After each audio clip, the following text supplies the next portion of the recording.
Basra, frequentemente chamada de porta de entrada do sul do Iraque, é uma cidade vibrante com uma população que ultrapassa 1 milhão de habitantes. Esta metrópole histórica tem sido um centro movimentado de comércio e cultura por séculos. Seus portos movimentados desempenham um papel crucial no comércio de mercadorias valiosas como tâmaras e petróleo, e a região ao redor de Basra é famosa por suas ricas reservas de petróleo, com uma refinaria local dedicada ao processamento desse recurso vital.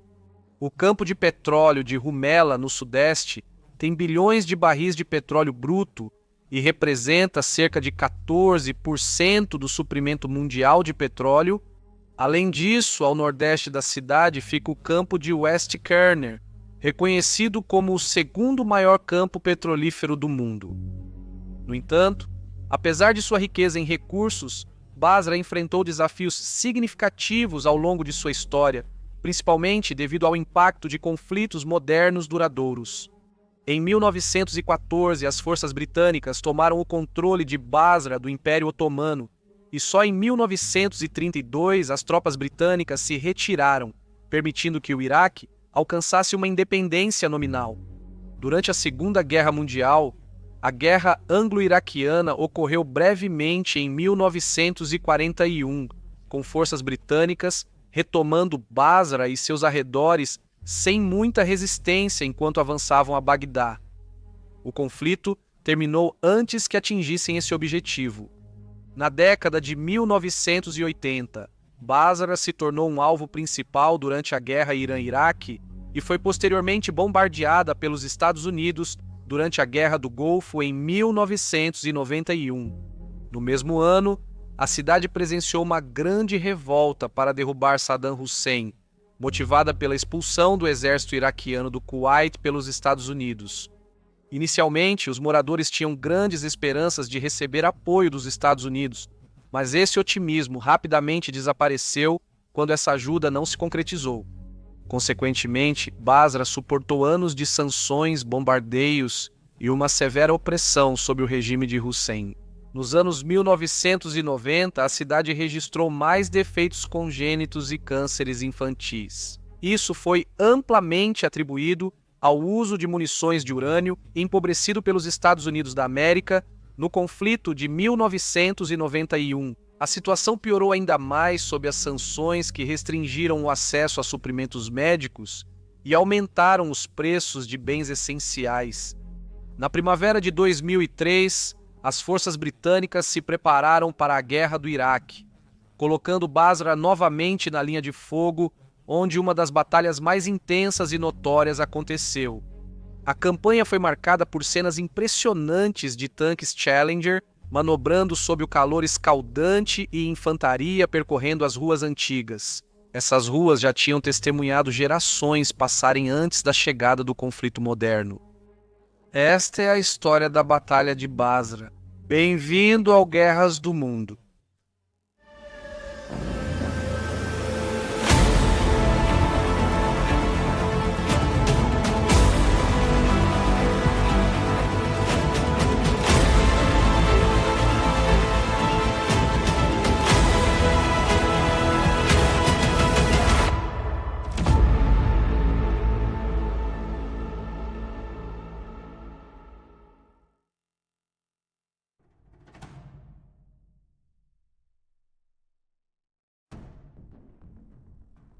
A invasão do Iraque começou em 20 de março de 2003.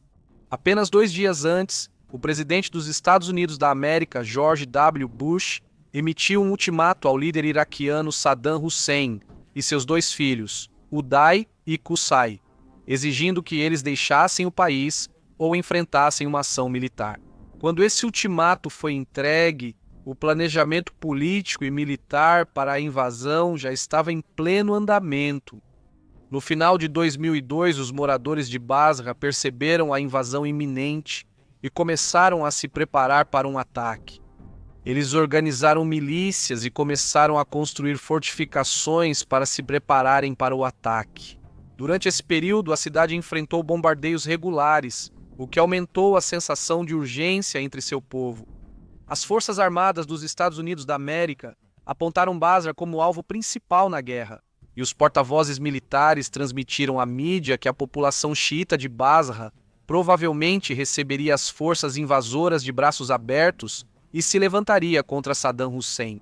Essa afirmação integrava uma estratégia de relações públicas dos governos dos Estados Unidos da América e Reino Unido para obter apoio ao conflito. O historiador militar Raymond Callahan observou que, entre as cidades iraquianas, esperava-se que Basra caísse rapidamente, proporcionando imagens imediatas e marcantes.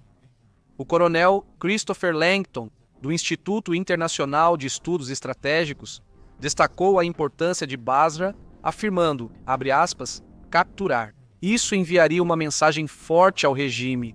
Tomamos o controle do seu centro comercial e petrolífero. Em 19 de março de 2003, as forças dos Estados Unidos da América e do Reino Unido entraram no Iraque a partir do Kuwait, aproximando-se de Basra pela estrada tristemente conhecida como a Rodovia da Morte desde a Guerra do Golfo.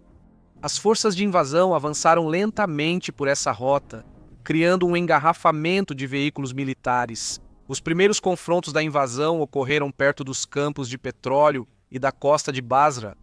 Alguns incêndios já haviam sido iniciados nas instalações de petróleo, com chamas visíveis do outro lado da fronteira no Kuwait. Na época, o secretário de Defesa dos Estados Unidos da América, Donald Rumsfeld, condenou as ações de Hussein, declarando, abre aspas, é um crime para esse regime destruir as riquezas do povo iraquiano. O objetivo imediato das forças da coalizão era controlar Basra e o campo petrolífero de Rumaila. Até 22 de março, os fuzileiros navais dos Estados Unidos da América já tinham assumido o controle do campo, e aeronaves haviam lançado panfletos sobre Basra, incentivando os soldados iraquianos a se renderem. E alguns deles obedeceram.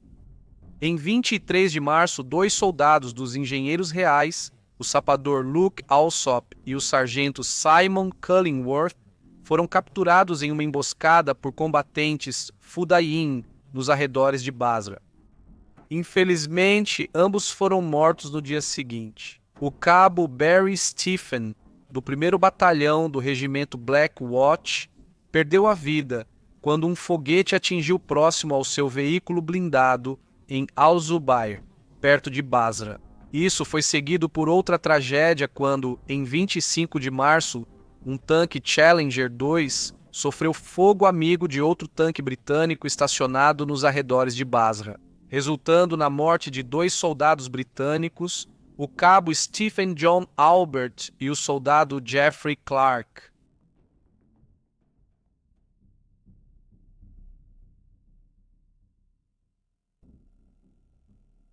Doze tanques Challenger II do Esquadrão CIA dos Guardas Dragões Reais Escoceses iniciaram seu avanço de Al-Fur para Basra. As forças da coalizão enfrentaram uma resistência inesperada em Basra e arredores, e após vários dias de combates, a maioria das tropas americanas mudou seu foco para o norte, deixando Basra sob um cerco prolongado. Lideradas pelas forças britânicas, consideradas mais adequadas para a situação devido às suas experiências anteriores no Iraque e na Irlanda do Norte, as forças terrestres britânicas eram compostas pela 7ª Brigada Blindada, carinhosamente conhecida como os Ratos do Deserto. Eles foram encarregados de liderar o avanço na região. Eles contavam com o apoio dos Guardas Dragões Reais Escoceses, equipados com os avançados tanques Challenger II que ofereciam um poder de fogo e proteção formidáveis. Além disso, os fuzileiros navais reais da 3ª Brigada de Comando desempenharam um papel fundamental, utilizando técnicas de assalto anfíbio para avançar pelos cursos d'água que cortavam a região. Os reforços incluíam unidades de infantaria especializadas, engenheiros de combate, artilheiros, pessoal de comunicações, equipes médicas e especialistas em logística, cada um deles vital para o sucesso da operação e para a segurança tanto das tropas quanto dos civis.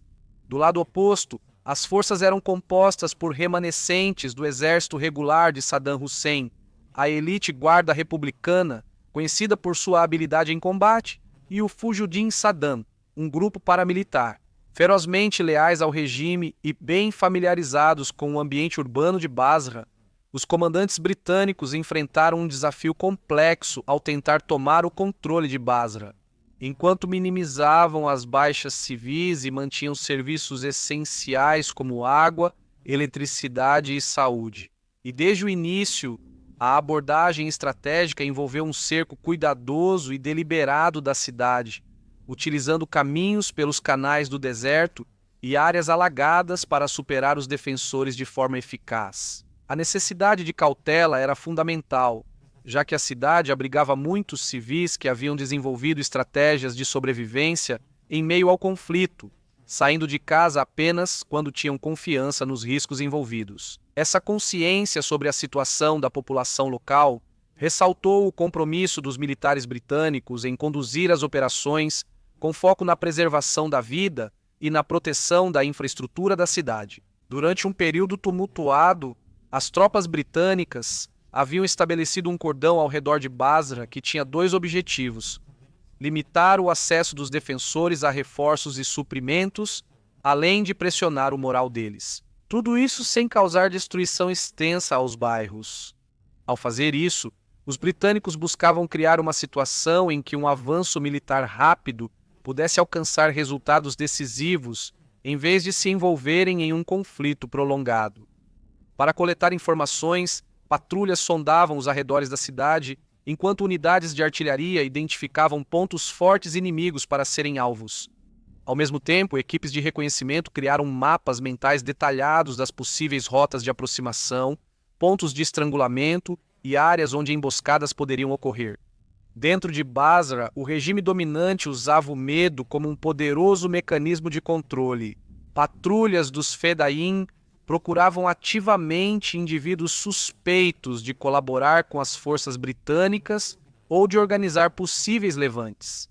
Os civis, infelizmente, estavam presos em uma teia de rumores concorrentes e assustadores.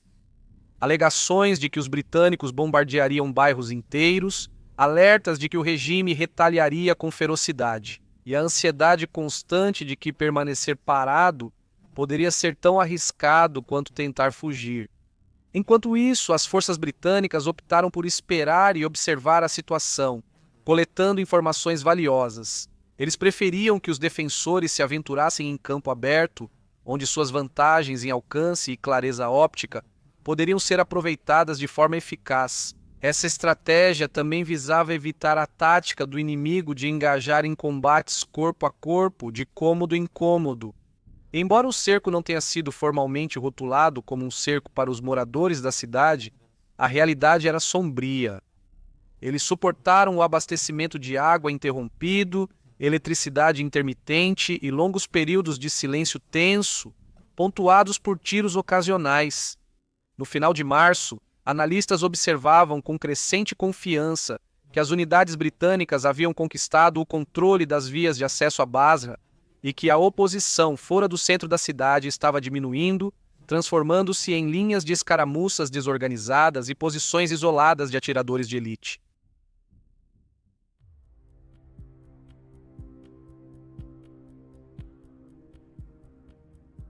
Em 27 de março de 2003, um impasse evoluiu para o maior confronto blindado britânico desde a Segunda Guerra Mundial. Unidades blindadas iraquianas, destacando-se os tanques T-55, lançaram uma ofensiva a partir das vias de acesso ao sul de Basra, com o objetivo de romper o cerco britânico e penetrar em suas defesas. Em resposta, os guardas dragões reais escoceses mobilizaram seus modernos tanques Challenger II, equipados com avançados sistemas de imagem térmica. Esses tanques podiam detectar assinaturas de calor a grandes distâncias, permitindo que engajassem alvos de forma eficaz antes de serem vistos. Seus poderosos canhões de 120 mm tinham um alcance significativamente maior do que o armamento disponível para as tripulações iraquianas. Em questão de poucos minutos, o conflito se desenrolou de forma dramática, resultando em um desfecho unilateral. Uma sequência de tanques iraquianos foi destruída em rápida sucessão, com as tripulações britânicas demonstrando profissionalismo excepcional e eficiência tática. A densa poeira e fumaça do campo de batalha começou a se deslocar em direção à cidade, pintando um quadro sombrio de derrota para as forças iraquianas. Relatos contemporâneos documentaram a destruição de 14 tanques iraquianos durante esse confronto, enquanto as forças britânicas registraram 0 perdas. Esse embate destacou o grande abismo tecnológico entre as forças oponentes. As tropas britânicas se beneficiaram de blindagem composta avançada e sistemas sofisticados de controle de tiro, em nítido contraste com o equipamento ultrapassado da era da Guerra Fria do exército iraquiano. Taticamente, as forças britânicas demonstraram operações de armas combinadas bem coordenadas, enfatizando o trabalho em equipe, enquanto as forças iraquianas lançaram seu ataque. Com a falta de coordenação e planejamento eficazes, a importância dessa batalha foi além da destruição de máquinas. Isso enviou uma mensagem poderosa aos defensores iraquianos de que quaisquer tentativas de contra-ataques blindados provavelmente seriam inúteis. Também serviu como um lembrete crucial para os planejadores britânicos de que, embora tivessem uma vantagem substancial em terreno aberto, esses benefícios diminuiriam significativamente quando confrontados com as complexidades de ambientes urbanos, caracterizados por becos estreitos e prédios de vários andares.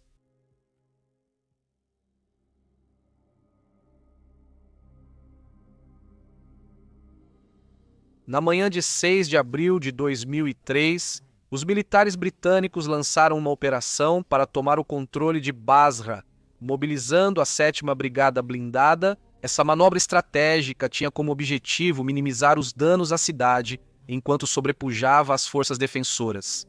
A brigada incluía os tanques Challenger 2 que avançaram pela cidade para causar temor e oferecer proteção, enquanto veículos de combate de infantaria Warrior transportavam soldados para posições críticas em toda Basra. Os engenheiros tinham a tarefa de remover obstáculos para garantir uma passagem segura, e as unidades de artilharia miravam pontos fortes inimigos bem conhecidos, enquanto helicópteros de ataque sobrevoavam, vasculhando possíveis ameaças além das zonas de combate imediatas. Durante as primeiras horas da operação, o barulho de tiros e explosões preenchia o ar enquanto as forças britânicas entravam em combate. Lutadores Fedain lançaram granadas propelidas por foguete dos andares superiores dos prédios antes de recuarem rapidamente. Para evitar serem capturados, atiradores de elite se posicionaram em janelas e minaretes, abatendo alvos enquanto permaneciam ocultos, e disparos de armas leves ecoavam pelos cantos das ruas que pareciam calmas a apenas 50 metros de distância. As tropas britânicas seguiram cuidadosamente seus protocolos de engajamento, que foram elaborados para proteger os civis, mesmo que esses protocolos frequentemente atrasassem seu avanço. Nas áreas mais antigas de Basra, onde as vielas estreitas foram projetadas para pedestres e não para veículos blindados, os soldados de infantaria desembarcaram e avançaram a pé. Eles vasculharam meticulosamente cada cômodo e cada telhado, totalmente cientes de que cada disparo poderia trazer consequências significativas, além do alvo imediato. À medida que o dia avançava, a situação humanitária em Basra se deteriorava rapidamente. Quedas de energia afetaram bairros inteiros, deixando os moradores sem eletricidade. E o sistema de abastecimento de água falhou quando as bombas pararam de funcionar, levando a uma interrupção total da distribuição de água para as casas. Enquanto isso, o esgoto não tratado começou a transbordar para as ruas, causando condições insalubres.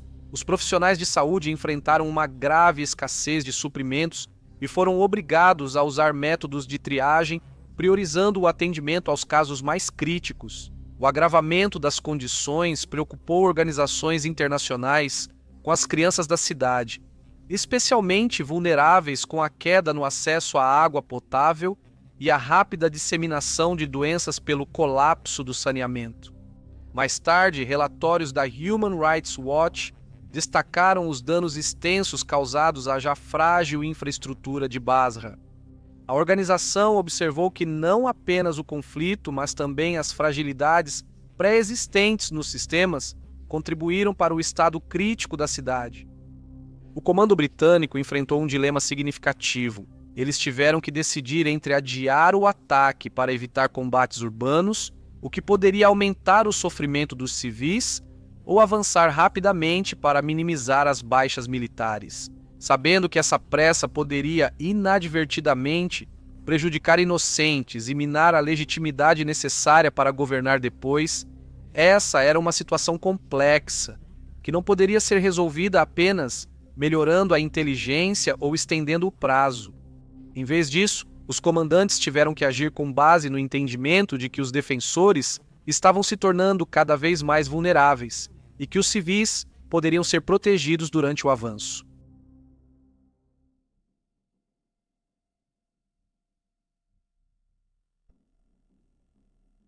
A ocupação começou logo após a vitória, mas com a autoridade do antigo regime se dissolvendo, Basra se dividiu previsivelmente em meio ao caos. Saqueadores removeram agressivamente tudo de valor dos ministérios do governo e das escolas, deixando para trás apenas cascos vazios de prédios. A força policial praticamente desapareceu, com alguns oficiais retornando de forma hesitante, mas eles tinham pouca autoridade além de usarem seus uniformes. Diversos grupos armados surgiram, incluindo milícias que se formaram em resposta à situação e criminosos oportunistas que fingiam alinhar-se a objetivos políticos. As tropas britânicas, que foram treinadas para enfrentar veículos blindados e romper posições fortificadas, acabaram lidando com desafios do dia a dia.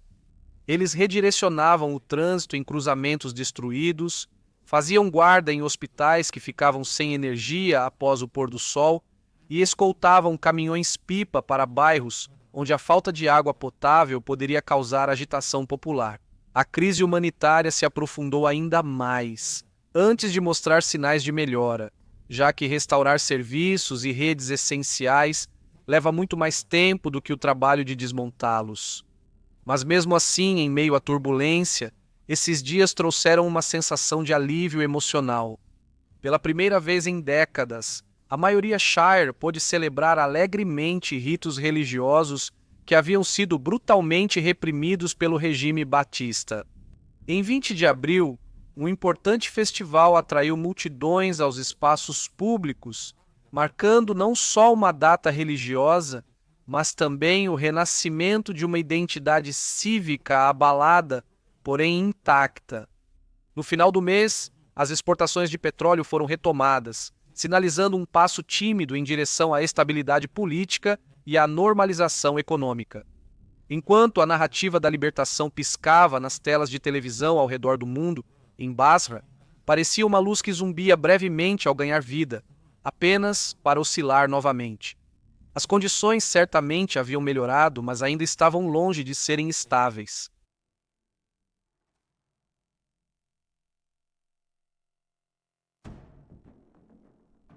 No início de junho de 2003, grupos de direitos humanos confirmaram o que muitos em Basra já sabiam.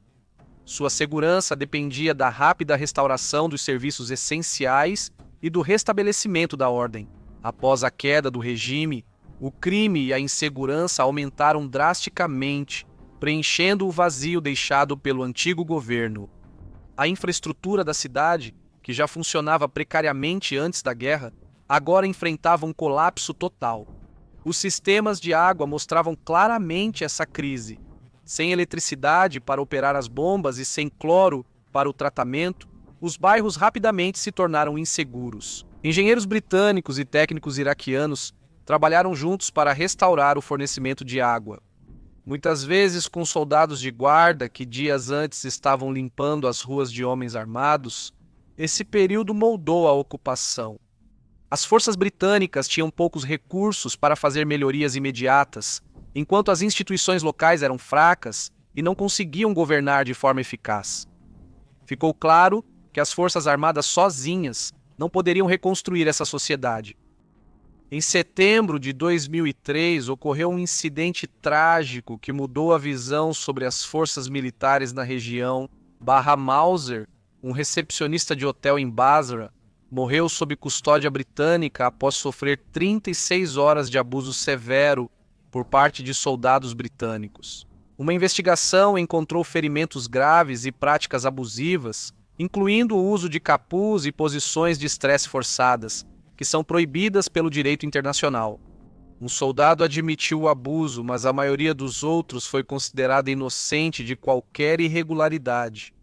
Esse caso deixou uma marca profunda nas Forças Armadas Britânicas para muitos iraquianos. Isso destacou o impacto negativo da ocupação na vida dos civis e para os soldados britânicos que valorizavam seu profissionalismo.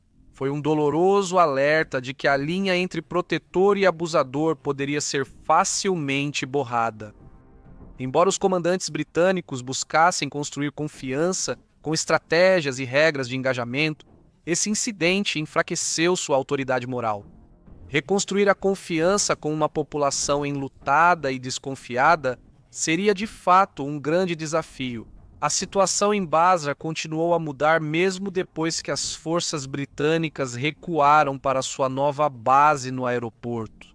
Em março de 2008, o governo iraquiano lançou a Operação Investida dos Cavaleiros para enfrentar as poderosas milícias na cidade. Isso colocou à prova as forças de segurança iraquianas, que muitas vezes pareciam frágeis durante toda a operação. As unidades iraquianas demonstraram determinação em retomar o controle, mas ainda dependiam fortemente do apoio das forças da coalizão. As milícias reagiram ferozmente, mas não conseguiram alcançar uma vitória clara. Os cidadãos de Basra viveram mais um período de medo e toques de recolher rigorosos. Para a Grã-Bretanha, ver um esforço liderado pelos iraquianos em uma cidade que eles haviam tomado à força foi uma lição importante sobre os desafios de transferir o controle. Isso destacou que a verdadeira segurança deve vir da governança local. Embora forças externas possam ajudar, elas correm o risco de prejudicar a legitimidade local quando pretendem assumir o controle.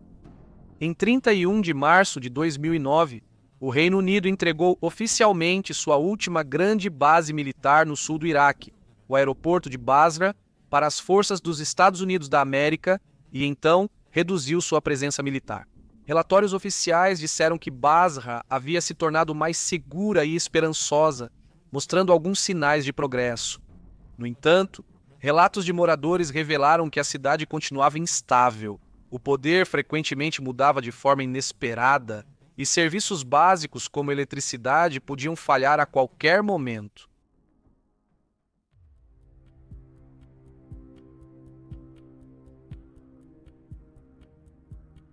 Após o breve cerco, ambos os lados estavam contabilizando suas perdas. As forças invasoras, incluindo a Força Aérea Real Australiana, empregaram tanto bombardeios quanto táticas psicológicas. No dia 5 de abril, bombardeiros dos Estados Unidos da América atacaram a área residencial de Al-Tuwaiz no centro de Basra, supostamente com a intenção de matar Ali Hassan al-Majid, famoso como Ali Químico, embora no final al-Majid não estivesse presente. O bombardeio tragicamente tirou a vida de 17 civis quando uma das duas bombas guiadas a laser de 500 libras foi lançada por aviões dos Estados Unidos da América e atingiu a área. O uso de bombas de fragmentação também levantou sérias questões humanitárias, pois elas podem deixar submunições não detonadas que representam um perigo contínuo para a vida dos civis, muito semelhante a uma mina terrestre. Inicialmente, o Reino Unido relutou em admitir que havia usado bombas de fragmentação, alegando que essas munições não foram empregadas perto de áreas civis densamente povoadas. No entanto, em 28 de maio, a Grã-Bretanha admitiu o uso de bombas de fragmentação em Basra, afirmou o ministro das Forças Armadas, Adam Ingram. Citação: "Dissemos que elas seriam direcionadas a objetivos militares específicos. Considerando que havia tropas e equipamentos dentro e ao redor de áreas urbanas, as bombas foram usadas de acordo para eliminar ameaças às nossas forças." Ingram reconheceu que mais de 2.000 projéteis de bombas de fragmentação foram usados em Basra, principalmente projéteis de artilharia L-20A1, disparados do solo. Cada projétil continha 49 explosivos menores, totalizando cerca de 102.900 granadas individuais com aproximadamente 2 delas falhando em detonar no impacto. Isso significaria que havia pouco menos de 2.500 projéteis do tamanho de granadas não detonados espalhados por Basra, Reino Unido. Bombas de fragmentação foram responsáveis por dezenas de vítimas civis em Basra durante os primeiros dias do conflito. A Human Rights Watch relatou inúmeros ferimentos causados em civis por munições de fragmentação lançadas do solo ao redor da cidade. Uma área particularmente afetada foi o bairro Hay al-Muhandisin al-Kubra, em 23 de março, quando, durante um ataque com bombas de fragmentação, Abbas Kadin, de 13 anos, sofreu ferimentos graves enquanto levava o lixo para fora. Estilhaços causaram danos críticos ao intestino e ao fígado dele, com um fragmento alojando-se perigosamente perto do coração. Apenas 3 horas depois, submunições atingiram o bairro próximo de Al-Mishraq al-Jadid, localizado cerca de 25 quilômetros a nordeste de Ayad. Jassim Ibrahim, um carpinteiro de 26 anos, estava dormindo na sala da frente quando ferimentos por estilhaços fizeram com que ele perdesse a consciência. Infelizmente, ele faleceu mais tarde durante a cirurgia, enquanto 10 parentes em vários cômodos próximos também sofreram ferimentos por estilhaços. 3 crianças do outro lado da rua também foram feridas no mesmo ataque com munição cluster. As consequências desse ataque deixaram granadas não detonadas espalhadas por Basra, resultando em ferimentos em crianças que as pegaram por curiosidade, e também em tropas do Reino Unido que mais tarde participaram dos esforços de limpeza. Além disso, granadas não detonadas do exército iraquiano também causaram ferimentos entre civis. Para enfrentar ameaças de artefatos não detonados, engenheiros reais britânicos realizaram semanas de operações para localizar e descartar quaisquer granadas perdidas, o que no final se mostrou bastante eficaz. Os militares iraquianos empregaram minas terrestres antipessoal e antiveículo para dificultar o avanço da coalizão e fortalecer suas defesas urbanas. Isso resultou em baixas tanto entre civis quanto entre militares. Tanto as forças dos Estados Unidos da América quanto as do Reino Unido utilizaram munições de urânio empobrecido durante essa batalha. Autoridades em Basra levantaram preocupações sobre essas armas, afirmando que o urânio empobrecido usado na Guerra do Golfo de 1991 causou defeitos congênitos e câncer entre a população local. O coronel James Norton, diretor de munições dos Estados Unidos da América, abordou diretamente essas preocupações, alegando que o Iraque havia exagerado essas acusações para desviar a atenção de seus próprios fracassos militares. Na Batalha de Basra, os primeiros relatos destacaram a perda de 11 soldados britânicos em meio aos combates intensos, enquanto as estimativas de baixas militares iraquianas variavam entre 4 e 500. Ao final da missão, o número total de fatalidades britânicas no Iraque havia subido para 179, incluindo muitos que perderam a vida durante a árdua ocupação, não apenas no caos da invasão. Um aspecto notável da estratégia britânica em Basra foi a contenção de suas forças. Eles optaram por isolar alvos, coletar informações e agir apenas quando a resistência organizada havia diminuído, com o objetivo de minimizar a destruição normalmente associada ao combate urbano. Essa abordagem exigia que os soldados enfrentassem o perigo de frente, criando uma conexão mais pessoal com o ambiente ao redor. Isso obrigou os sargentos a manter o controle diante do impulso instintivo de abrir fogo e forçou os comandantes a arriscar sua própria segurança para proteger os civis. Embora essa tática tivesse suas falhas, ela representou uma mudança significativa em relação à dependência exclusiva do poder de fogo esmagador, demonstrando um compromisso com a preservação da integridade da cidade. As experiências em Basra ofereceram ao exército britânico lições inestimáveis que nenhum treinamento poderia replicar.